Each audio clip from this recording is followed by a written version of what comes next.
We are now in the second part of this orientation, which focuses on the different modes of procurement commonly used by research projects. It's important for researchers to be familiar with these procurement modes because they guide how your items and services will be procured. This is especially important when preparing the PPMP since the mode of procurement is one of the required fields in the form. Under RA 12009 and its IRR, there are several modes of procurement, and choosing the correct one is essential not only for compliance but also for efficiency. The first mode is competitive bidding. This mode of procurement is used for items with an approved budget for the contract or ABC above 2 million pesos. It is open to all eligible bidders and follows a structured bidding process conducted by the Bids and Awards Committee or BAC. Next is direct contracting. This mode may be used when goods are proprietary, sold by an exclusive dealer, or when critical components must be sourced from a specific supplier.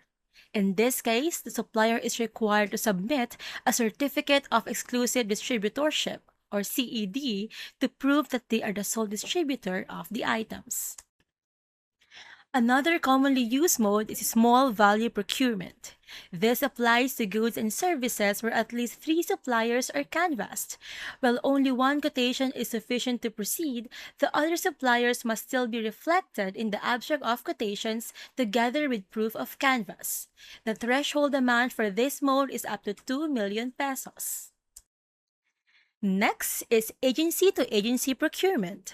This mode is used when procuring from another government agency that has the mandate and capacity to deliver the required goods or services.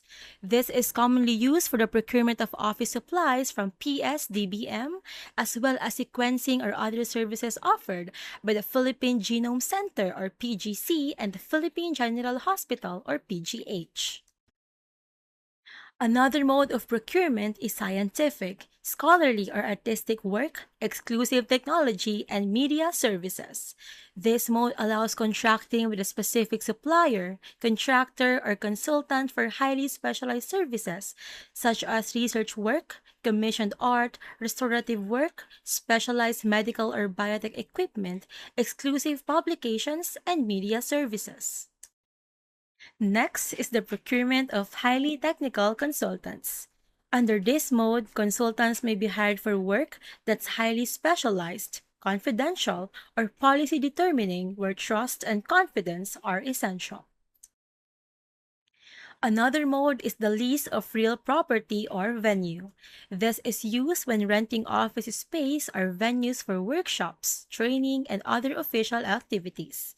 As provided under RA 12009, government agencies are encouraged to lease publicly owned properties or venues from other government agencies. If no suitable public property is available, leasing from a privately owned venue may be allowed, subject to a justification from the end user or implementing unit showing that it is more efficient and economical for the government. The law also states that activities should not be held in 4-star or 5-star hotels or venues unless there are for government sponsored international conventions, meetings, or similar activities. Lastly, we have the direct retail purchase of petroleum fuel, oil and lubricant products, electronic charging devices, and online subscriptions. This mode is commonly used for software, applications, online subscriptions, electronic publications, and other web-based services. For online subscriptions, direct purchase is allowed when there is no local provider available.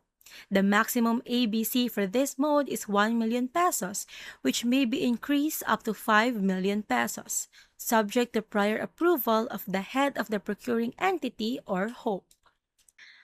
There are also new modes of procurement introduced in RA 12009. One of these is direct acquisition, which allows end users to directly procure common use supplies and equipment not available at PSDBM, non-CSE items, and services with an ABC of up to 200,000 pesos, without the need for canvas or request for quotations.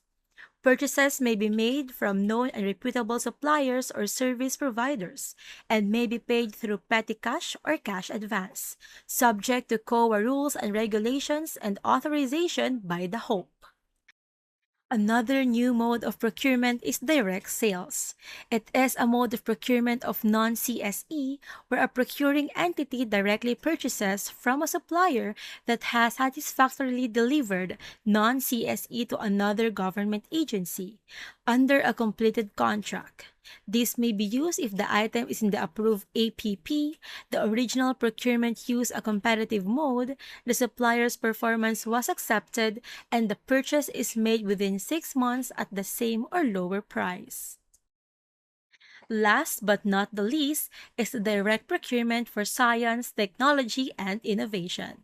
It is a mode of procurement from which research projects may benefit because, under RA 12009, it covers supplies, materials, equipment, and related services to be used actually, exclusively, and directly in the conduct of research and development projects or activities. It may also be used for commissioned goods developed or processed to meet specific government needs. The procuring entity may procure these goods and services directly from a legally, technically, and financially capable manufacturer or supplier, or from a qualified startup business. However, the full guidelines for this mode are still pending approval. Each mode of procurement has its own set of required documents, and we've already prepared a list for you. You can easily check it by scanning the QR code. We also put together a procurement toolkit that you can use anytime you need guidance on procurement processes and requirements. It includes the documentary requirements, the RGAO process flow, an active suppliers list, forms and templates, different modes of procurement, and even the PSDBM catalog for office supplies. That wraps up our procurement orientation. We hope this video helped clarify the procurement process and requirements for your research projects. If you have further questions or need more guidance, please don't hesitate to reach out to the Research Grants Administration Office through our official contact channels or website. Thank you for watching, and we look forward to working with you.